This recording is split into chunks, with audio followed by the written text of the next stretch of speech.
Bonjour et bienvenue sur la chaîne S Magazine TV. Pour ceux qui ne sont pas encore abonnés, cliquez sur le bouton et activez la clochette pour ne rien manquer de notre prochaine vidéo. La Biélorussie se dit attaquée par Kiev.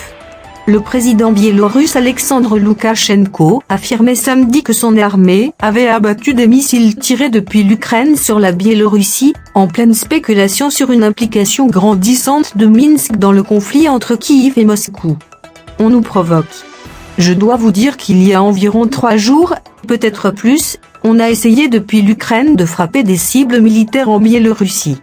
Dieu soit loué, nos systèmes anti-aériens Pansir ont intercepté tous les missiles tirés par les forces ukrainiennes, a-t-il affirmé, cité par l'agence de presse d'État Belta. Je vous le répète, comme je l'ai dit il y a plus d'1 an, nous n'avons pas l'intention de combattre en Ukraine, a-t-il toutefois assuré. Depuis l'attaque du Kremlin contre l'Ukraine, le 24 février, la Biélorussie, alliée de la Russie, a servi de base arrière aux forces russes.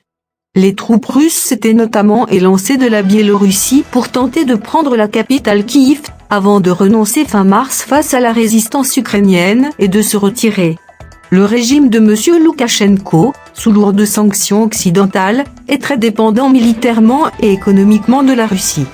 La semaine dernière, le président russe Vladimir Poutine a annoncé que Moscou allait livrer dans les prochains mois en Biélorussie des missiles Iskander-M capables de transporter des charges nucléaires.